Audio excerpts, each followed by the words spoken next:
இந்த சட்டசபை அது கூட்டத்தொடர்னு சொல்லக்கூடாது, சட்டசபை கூடி இருக்குது, பரபரப்பாக போயிட்டுருக்கு. இது எப்பப்போ முடியும் அப்படின்னு வேறு யாரும் கேட்கல, வேறு யாரும் நினைக்கல. கண்டிப்பாக கருப்பு பட டீம் அதை நினச்சிருப்பாங்கன்னு நினைக்கிறேன். ஏன்னா எப்போ ரிலீஸ் ஆக வேண்டிய படங்க அந்த படம் வந்து தள்ளி தள்ளி தள்ளி தள்ளி தள்ளி தள்ளி ஒரு வழியாக எலெக்ஷன் முடியட்டும் ரேஞ்சுக்கு வந்து எலெக்ஷன் முடிஞ்ச பிறகு என்ன ஆகி போச்சுன்னா அவங்க டேட் ஃபிக்ஸ் பண்ணியாச்சு. இந்த நாளைக்கு மறுநாள் வரப்போகுது படம். விஜய் வந்து பதவி ஏற்றுப்பாரா ஏற்றுக்க மாட்டாரா, விஜய்க்கு ஆதரவு கொடுப்பாங்களா கொடுக்க மாட்டாங்களா, ஆளுநர் மாளிகைக்கும் பட்டினப்பாக்கத்துக்குமா விஜய் போயிட்டு வந்த செய்திகள், இந்த ஊடகங்கள், அதை தாண்டிய இந்த மக்கள், குறிப்பாக யங்ஸ்டர்ஸு, இன்னைக்கு யங்ஸ்டர்ஸ் அரசியல் பேசுவதற்கு, அரசியல் ஆர்வம் வந்ததற்கு மிக முக்கிய காரணம் முதலமைச்சர் விஜய் என்பதில் மாற்று கருத்து கிடையாது. அந்த நேரம் அந்த தேட்டருக்காரங்களாம் டிஸ்ட்ரிபியூட்டர்லாம் புலம்புல எனக்கே கூட ஃபோன் பண்ணிலாம் சில பேர் பேசுகிறாங்க. எங்கள் 14ஆம் தேதி இந்த கருப்பு படத்துக்கு வந்து டேட் போட்டாச்சு, ப்ரொமோஷன் ஒன்றும் ஆரம்பிக்கல, சூர்யாவுக்கு ரொம்ப முக்கியமான படங்க, முக்கியமான படமேன் வெற்றி படம், அவருக்கு ஒரு வெற்றி அவசியம் தேவைப்படுது. ஆனால் மொத்த இளைஞர்களும், மொத்த சோசியல் மீடியாவும், மொத்த மெயின் ஸ்ட்ரீம் மீடியாவும், பிரிண்ட் மீடியாவும் விஜய் பக்கமே போயிட்டு இருக்கீங்களே அப்படின்னா அதுக்காக என்னங்க பண்ண முடியும்? ரைட், ஒரு வழியாக இவர் தாங்க முதலமைச்சர், இவர் தான் ரைட்டு முடிவாகி போச்சு அப்படின்னு ஒன்று ஒரு பெருமூச்சு விட்டது கருப்பு படக்குழு. ட்ரெய்லர்லாம் கூட விட்டுருந்தாங்க. ஆனால் வாய்ப்பில்லை ராஜா அப்படின்ற ஒரு கதை தான் அது. டெய்லியும் நடக்கிற அந்த சட்டப்பேரவை நிகழ்வுகள் டெய்லியும், அதுவும் என்னன்னா ஒட்டு மொத்தமாக, நான் இது வந்து மிகைப்படுத்தலாம் சொல்லவே இல்லைங்க. வந்து நான் பார்க்குறேன், ரோட்டில் பார்க்குறேன், பார்க்கில் பார்க்குறேன், ரெஸ்டாரண்ட்டில் பார்க்குறேன், இந்த பசங்க பூரா மொபைலை வச்சுக்கிட்டு பார்த்துக்கிட்டு இருக்காங்க. வந்து இந்த சட்டமன்ற கூட்டத்தொடர்லாம் நடக்கும், குளிர்கால கூட்டத்தொடர், கோடைக்கால கூட்டத்தொடர், பட்ஜெட்டு, இதெல்லாம் யாரும் பெருசாக இந்த யங்ஸ்டர்ஸ்லாம் தெரிஞ்சிக்க மாட்டாங்க. காரணம் என்னென்னா அவங்களுக்கு எனக்குலாம் அரசியல்லாம் வேணாங்க அப்படின்ற அளவுக்கு. ஆனால் விஜய் உள்ளே வந்த பிறகு இந்த இளைஞர்களுடைய, இந்த 2Kids ஜென்சி கிட்ஸ்களுடைய வாக்கு எப்படியாப்பட்ட ஒரு மாற்றத்தை உண்டு பண்ணியிருக்கு, அரசியல் அவங்களுக்கு எவ்வளோ பெரிய ஆர்வத்தை ஏற்படுத்தியிருக்கு பாருங்க. இந்த சட்டப்பேரவை வந்து பார்த்துக்கிட்டு இருக்காங்க அந்த நிகழ்வை. அது விஜய் பேசுறதெல்லாம் வந்து எடுத்து அவங்களோட சோசியல் மீடியாவில் போட்டு கொண்டாடிக்கிட்டு இருக்காங்க. வந்து ஒரு குட்டி கதை சொல்றாரு, அதை எடுத்து பிரமாதப்படுத்திக்கிட்டு இருக்காங்க, அவரை புகழ்ந்து பேசிக்கிட்டு இருக்காங்க, ரசிக்கிறாங்க. ஒரு பதவி ஏற்றுக்கணும், விஜய் பதவி ஏற்றுக்கிட்டாரு, ஒருத்தர் அந்த மகிழ்ச்சியில் வந்து கண்ணீர் விட்டு கதறி அழகிறாரு. வந்து அந்த சோசியல் மீடியாவில் எடுத்து போட்டிருக்காங்க. அவருக்கு முதல் விஜய்க்கு சம்பந்தமே கிடையாது. இந்த பேரன்பு எங்கேருந்து வந்ததுன்னு தெரியல. வந்து அப்படியாப்பட்ட பேரன்பு ஒரு சில பேருக்கு மட்டும்தான் கிடைக்கும். வந்து அது உண்மைதான். வந்து ஒரு சில பேருக்கு மட்டும்தான் அந்த பேரன்பு கிடைக்கும். அந்த பேரன்புக்கான காரணம் என்னன்னு அவங்களுக்கே தெரியாது. வந்து நிச்சயமாக வந்து முதல்வர் விஜய்க்கே இதை கேட்டால் எனக்கே தெரியாதுங்கன்னு தான் சொல்லுவார். அது சரி, இந்த கருப்பு பட விவகாரத்துக்குள்ளே வருவோம். ட்ரெய்லர் ஒன்று ரிலீஸ் பண்ணியிருந்தாங்க, அப்டேட்டே இல்லை, கணத்தில் போட்ட கல் மாதிரி இருக்குது படம். பாருங்கள், நாளைக்கு மறுநாள் படம் ரிலீஸு. இந்த bookmyshow, ticketnew.com எல்லாம் பச்சை லைட்டில் எரியுது. அது நான் சொல்கிறது சிட்டியில், மப்சல்லாம் என்ன இதுவாக இருக்கும் பாருங்கள். அதுக்கு காரணம் சூர்யா இதற்கு முன்பு கொடுத்த வெற்றி என்பது ரொம்ப தொலைவில் இருக்குது. சிங்கம் 2ன்னு நினைக்கிறேன். அதன் பிறகு அவர் வந்து ஓடிடி ஹீரோவாக மாறிட்டார். வந்து சூர்யா ரிப்போர்ட்டு, ஜெய் பீம், இதெல்லாம் இது ரொம்ப ரொம்ப முக்கியமான ட்ரெய்லர் மேலே ஒரு பெரிய எதிர்பார்ப்பு இருந்தது. ஆனால் ஒரு ஹீரோவுக்கான ட்ரெய்லர் கட் பண்ணியிருக்காங்க. அதை ட்ரெய்லர் முழுக்க வந்து த்ரிஷா இருக்கிறாங்க. அதுக்கும் ஒரு காரணம் சொல்லியிருக்காங்க. ஏன்னா த்ரிஷா ஓப்பனாகவே இந்த படத்தினுடைய ஆடியோ லான்ச் நடந்தப்போ ஏன் த்ரிஷா வரல அப்படின்னு கேட்டபோது அதுக்கு என்னென்னமோ அவங்க தரப்பில் சொல்லனாலும், இல்லைங்க அவங்க வந்து காரை மிஸ் பண்ணிட்டாங்க, இல்லைங்க வண்டி பஞ்சர் ஆகி போச்சு, இல்லை வந்து ஹைதராபாத் ஷூட்டிங்கில் இருக்கிறாங்க, இப்படியா வந்து இந்த சோஷியல் மீடியா வச்சு ஒரு சப்பக்கட்டு கட்டியிருந்தாங்க யாரும். ஆனால் த்ரிஷா ஓப்பனாகவே படைச்சு எனக்கு கூப்பிடவே இல்லைங்க, அழைப்பே விடுக்கலை, எனக்கு கூப்பிடவே இல்லை அப்படின்னு ஒன்று. அதுக்கு என்ன காரணம் என்னன்னு நீங்கள் கேளுங்க அப்படின்ற மாதிரி ஆகிப்போச்சு. அப்புறம் எல்லாரும் போட்டு பொலன்னு பொழக்க ஆரம்பித்தாங்க. ஏன்னா நம்ம டெய்லியும் பார்க்குறோம் இந்த தமிழ் சினிமாவில் ப்ரொமோஷனுக்கு ஹீரோயின் வரமாட்டேன்றாங்க, ஃபங்க்ஷனுக்கு ஹீரோயின் வரமாட்டேன்றாங்க, ஏதாவது கூப்பிட்டா அந்த கதாநாயகி வந்து அந்த படம் சம்மந்தமாக ஒரு இது கூட பேட்டி கூட கொடுக்க மாட்டேன்றாங்க. இப்படியா சாதாரண நான் வந்து என்ன சொல்கிறது, வந்து 2 படம் 3 படம் நடித்த கதாநாயகிகளே இந்த மாதிரி பண்ணிகிட்டு இருக்காங்க. இவங்கெல்லாம் வந்தால் தானே அப்படின்ற கேள்வி இருக்கும்போது, ஒரு கதாநாயகி, முக்கியமான கதாநாயகி த்ரிஷா, இன்னைக்கு சினிமா வட்டாரத்தை தாண்டி அரசியல் வட்டாரத்தில் பரபரப்பான ஒரு நடிகை, அவங்க வந்து அவங்களுக்கு எவ்வளோ பெரிய ப்ரொமோஷனுங்க. வந்து அவங்கள கூப்பிடலன்னு அதை ஒரு பதிவாக போட்ட பிறகு இந்த ட்ரெய்லர் முழுக்க இது சூர்யா படமா த்ரிஷா படமா அப்படின்ற அளவுக்கு ஆகிப்போச்சு. அந்த கட் பண்ணியிருக்காங்க ட்ரெய்லர் முழுக்க இவங்க தான் இருக்கிறாங்க.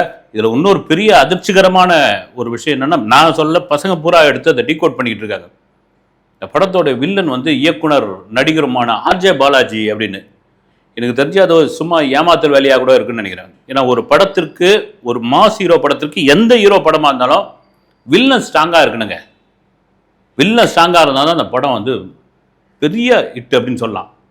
ஆனால் ஆர்ஜே பாலாஜி தான் வில்லனா இப்போ வரைக்கும் இன்னும் ஒரு நம்ம சொல்கிற மாதிரி வந்து நீங்கள் வந்து வெள்ளித்திரையில் காண்க அப்படின்ற மாதிரி ஏதாவது ரகசியத்தை வச்சுருக்காங்களான்னு தெரியல. 14ஆம் தேதி ஃபஸ்ட் ஷோவில் தெரிஞ்சு போயிடும்போது இதெல்லாம் மீறி சூர்யா படம்னா ஏன்பா இப்படி ஒரு பஞ்சாயத்து, சூர்யா படம்னா ஏன் எப்படியாப்பட்ட வன்மம், சூர்யா படம்னா ஏன் சோஷியல் மீடியாவே சேர்ந்து அவர் எதிர்க்குது அப்படி.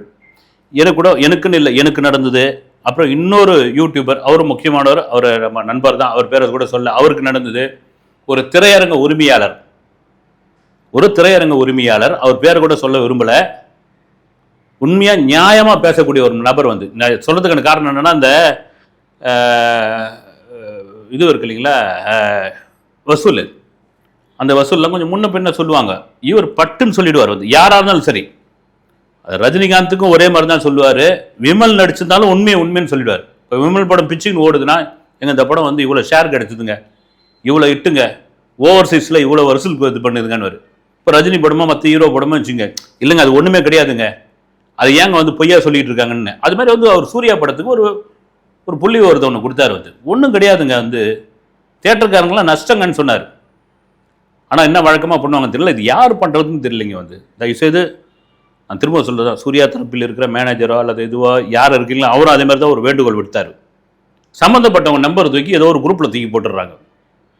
அது என்ன பழக்கம்னு தெரியல வந்து. நான் திரும்ப சொல்கிறேன், விஜயை விமர்சிக்காத ஒரு இதுவாங்க முதல்வர் விஜயை. ஏன்னா முதல்வர் விஜய் நான் கண்டிப்பாக சொல்லி தான் ஆகணும்.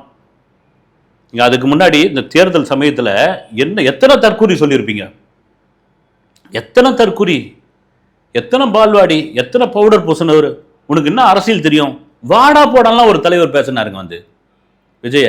Under estimate. ஆனால் எனக்கு தெரிஞ்சு, ஏன்னா டிவிக்கு விர்ச்சுவல் வாரியர்ஸ் இருந்தாங்க, டிவிக்கு ஐடிவிங்க இருந்தாங்க, அஃபிஷியலாக இல்லை அன்அஃபிஷியலாக, அது தொண்டர்களே அவங்க முயற்சியில் பண்ணது. இதெல்லாம் யாருமே மோசமான விஷயமா எந்த கமெண்ட் எனக்கு தெரிஞ்சு கிடையாதுங்க வந்து. ஆனால் நீங்கள் நடிகர் தானே வந்து, உங்களை ஏதாவது குறை சொல்லி பேசிட்டா விமர்சனம் இருக்க தான் செய்யும். உங்களை பாராட்டாத படம் என்ன இருக்குதுங்க? நானே பாராட்டியிருக்கேன். சிங்கத்தை பார்த்து அப்படி மிரண்டு போயிருக்கேன். பேரழகனை பார்த்து அப்படி, ஏங்க சூர்யாவை தவிர இது யாராலும் நடிக்க முடியாதுங்கன்னு சொல்லியிருக்கிறேன். ஆனால் என்ன பண்ணுறது, ஏதாவது சின்ன ஒரு வார்த்தை அவரை பற்றி விமர்சனம் பண்ணிவிட்டா அந்த ஃபோனை தூக்கி குரூப்பில் போட்டுற வேண்டியது. காலையில் ஆரம்பித்து மறுநாள் காலையில் வரைக்கும் ஃபோன் பண்ணி அது ஒரு சைக்கோஜனம். அது ஹீரோவுக்கு தெரியாமலாம் அதில் பண்ணுறது இல்லை. அது நிச்சயமாக எனக்கு தெரிஞ்சு, ஏன்னா அது அவரே அந்த திரையரங்கு உரிமையாளர் சொல்லிட்டார் வந்து, அடி அடி அடி அடி என்ன அடிக்கிறது வந்து. அது என்ன உங்களுக்கு என்ன அப்படியேப்பட்ட ஒரு ஆசை வன்மம்? உங்கள் படம் சரியில்லைன்னு தான் சொல்ல போகிறாங்க, நல்லா இருந்தால் கொண்டாட தான் போகிறாங்க. எங்கே ஆரம்பிச்சது இந்த பிரச்சனை? ஒரே ஒரு விஷயங்க, இன்னைக்கு முதல்வர் விஜய் அவர் கடுமையாக விமர்சிக்காத ஒருத்தராக வந்து முன்னாள் முதல்வர் ஸ்டாலின் சார், ஸ்டாலின் அங்கிள் அப்படின்னு சொன்னார்.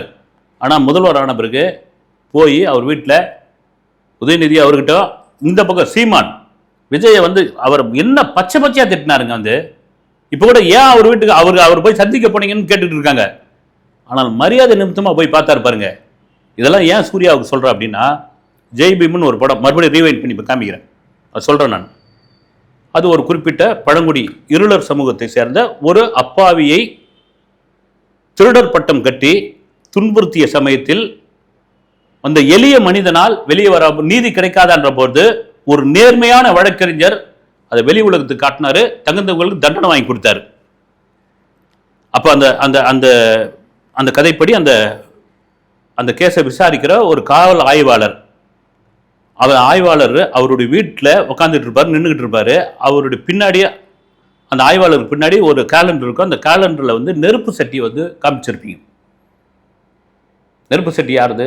வன்னியர்களுடைய ஒரு அடையாளம், அது வன்னியர்களுடைய ஒரு சின்னம். அது நான் இங்கே ஜாதி பேச விரும்பலை, ஆனால் பேசிதான் ஆவணம். அது கடுமையான எதிர்ப்பு வந்தது அந்த சமயத்தில், பயங்கரமான எதிர்ப்பு வந்தது. அப்போ உண்மையாக அந்த நபருக்கு நிஜமாக நடந்த சம்பவம் தென்னார்காடு மாவட்டத்தில் ஒரு 1 இயர் தான் உதவி பண்ணியிருக்காரு. இதை ஏன் திருச்சி நீங்க காமிக்கணுன்ற நான் அதன் பிறகு எதிர்ப்பு இது வந்த பிறகு அந்த காலண்டர்ல கிராபிக்ஸ்ல மகாலட்சுமி காலண்டரா மாத்துறீங்க. அங்க தொடங்குச்சுங்க தேவையில்லாம ஒரு தொட்ட வேலை இது சூர்யாவுக்கு தெரியாமல நடந்திருக்கும். ஏன்னா திரைப்படமா பாருங்க, அதுக்குள்ள ஜாதி கொண்டு வர வேணாம். நீங்கள் எல்லாருக்கும் பொதுவானவர் உங்களுக்கு வட மாவட்டங்களில் அவ்வளோ பெரிய ரசிகர்கள் இருக்காங்க, தென்னார்காடு மாவட்டத்தில் அவ்வளோ ரசிகர்கள் இருக்காங்க. எங்க ஜெய்பீமுடைய கதையே எலி வேட்டைன்னு சொல்லி விருதாச்சலத்தில் இருக்கிற கண்மணி குணசேகரன் அப்படின்ற எழுத்தாளரிடம் போய் இந்த படத்துக்கு எலி வேட்டைக்கான அந்த கதை தரவுலாம் எங்களுக்கு பண்ணி கொடுங்கன்னு சொல்லி 50,000 ரூபாய் செக் கொடுத்தப்போ இது தன்னுடைய சமுதாயத்திற்கு எதிரான ஒரு கதை, சமுதாயத்திற்கு எதிரான ஒரு படம்னு அவர் தெரிஞ்ச பிறகு அந்த 50,000 ரூபாய் செக்கை திரும்ப சூர்யா நிறுவனத்துக்கு அமைச்சிட்டாரு, திரும்ப கொடுத்துட்டாரு. இங்கிருந்து ஆரம்பிச்சது அப்புறம் சனாதானம் பேசுறது. கடந்த 5 வருடத்துல எந்த சமூக நீதிக்கு, எந்த சமூக பிரச்சனைக்கு சூர்யா அவர்கள் குரல் கொடுத்திருக்காரு? நான் கேட்கிறேன், பொதுவாக கேட்கிறேன். இதெல்லாம் நான் இல்லை, மற்றவங்க எல்லாருமே கேட்கறதா.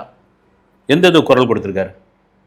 ஆனால் அதுக்கு முந்தைய ஆட்சி, எடப்பாடி ஆட்சி காலத்தில் பனியன் போட்டு ஹிந்தி பேச மாட்டேன் போடா, தெலுங்கு பேச மாட்டேன் போடா, என்னென்ன பேச மாட்டேன் போடா, தினம் ஒரு அறிக்கை, தினம் ஒரு இது அந்த ஆட்சி மேலே கம்முன்னு 5 வருஷம் இருந்தீங்கல்ல. அப்புறம் தஞ்சாவூரில் ஷூட்டிங்கில் இருந்தப்போ, ராட்சச பட ஷூட்டிங்கில் இருந்தப்போ திருமதி ஜோதிகா அவர்கள், ஏன் தஞ்சாவூர் பெரிய கோயிலுக்கு செலவு பண்ணுறீங்களே, இங்கே இருக்கிற ஆஸ்பத்திரிக்கு செலவு பண்ண வேண்டியதானே அப்படின்னு ஒரு மதத்தை திட்டமிட்டு நீங்க பாருங்க, முதல்வர் விஜய் பிறப்புக்கும் எல்லா உயிர்க்கும்னு, எம்மதமும் சம்மதம்னு, ஒரு பிறப்பால ஒரு கிறிஸ்துவராக இருந்தா கூட சொல்றேன் நான் அதை கூட விமர்சனம் பண்ணாங்க. பண்ணிக்கிறா நீங்க திருச்செந்தூர் கோயிலுக்கு வேலை எடுத்துமாவேன், திருச்சி சர்ச்சிலே மண்டிட்டு வேண்டுவேன், நாகூர் தர்காவிலே வணங்குவேன், எனக்கு எல்லா மதமும் சம்மதம், எல்லாரும் என் சகோதரர்கள் தான். ஜேடிசி பிரபாகர் சபாநாயகர் பல பேருக்கு அவர் தெரியல கிறிஸ்துவர்னு இன்னைக்கு அவர் பேசும்போது தான் தெரிய ஆரம்பிக்குது.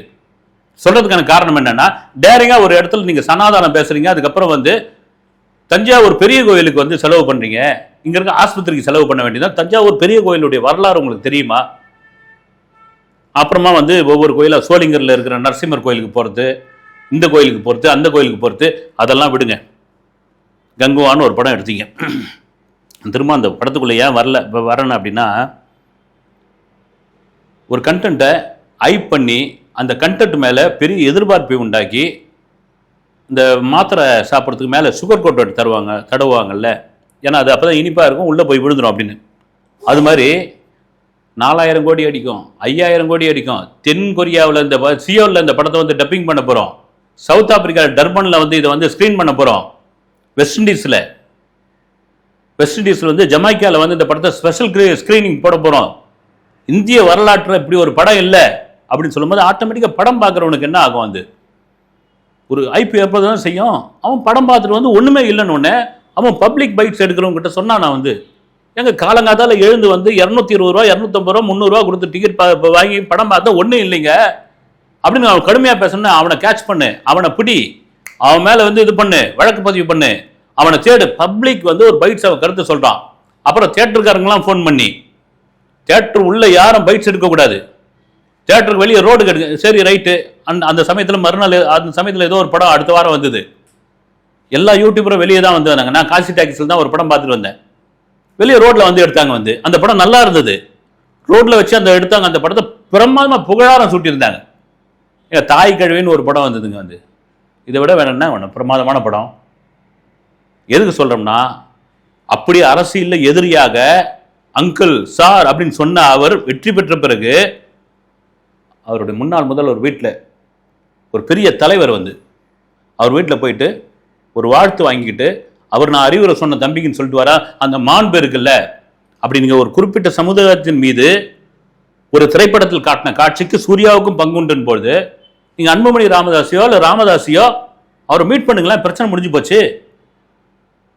பிரச்சனை மீன் நான் சார் எனக்கு தெரியாமல் நடந்து போச்சுங்க, இயக்குனர் பண்ணிட்டாரு, எனக்கு ஹீரோக்கு அதுக்கு சம்மந்தம் இல்லை, இணக்கமாக ஆயிடுங்க. இன்னைக்கு வட மாவட்டத்தில் அவ்வளோ பேர் இருக்காங்க, கொந்தளிச்சு போயிருக்காங்க. அப்புறம் உங்கள் படத்தை விமர்சனம் பண்ணால் அவனை பிடி இவனை பிடி அப்படின்னு கோவப்படத்தில் என்ன நியாயம் இருக்குது? அதெல்லாம் மாரி இன்னும் அந்த இளைஞர்கள் கருப்பு மீது வெறுப்பில் இருக்கிறார்கள் என்பதுதான் உண்மை. அந்த உண்மைக்கான காரணம் என்னன்னா, நான் ஹீரோ, என்னை என்ன பண்ண முடியும், என்ன செஞ்சிட முடியும் அப்படின்ற ஒரு ஆணவத்துடைய உச்சம் தான் அது. அது யாராக இருந்தாலும் சரி, எந்த துறையாக இருந்தாலும் சரி. இங்கே கடைசியாக இட் கொடுத்தது இது தேட்டர்கள், எதற்கும் துணிந்தவன், அப்புறம் இன்னொரு படம் ரெட்ரோ, எதுவுமே எனக்கு ஞாபகத்தில் இருக்கிற மாதிரி தெரியல. உண்மையாகவே கருப்பு படத்தும் உங்களுக்கு வெற்றியான படமாக அமையட்டும், வாழ்த்துக்கள். அதே வேளையில் இன்று இருக்கிற இந்த இளைஞர்கள் அரசியல் பக்கம் திரும்பி விட்டார்கள், தெளிவான அரசியல் பக்கம் திரும்பி விட்டார்கள். தளபதி விஜயனுடைய அரசியல் பக்கம் அவருடைய கவனம் திரும்பி விட்டது. அவர்களை நீங்கள் தொலைக்காட்சியில் இருந்தோ அல்லது யூடியூப் சேனல்ல இருந்தோ மொபைல் பக்கம் இருந்தோ இழுத்து இந்த பக்கம் வரணும். உங்க கருப்பு அந்த கண்டென்ட் வந்து ஒரு சிறப்பான படமாக இருக்க வேண்டும். சூர்யா, நீங்க 2 படி இறங்கித்தான் வந்தாக வேண்டும். வெற்றி என்பது வரும் போவோம் தாண்டி நமக்கு என்ன ரியல் வந்து தெரிஞ்சுக்கணும். அதுதான் உண்மையான ஒரு ஹீரோனுடைய வெற்றி. அடுத்த வீடியோவில் சந்திக்கிறேன். நன்றி.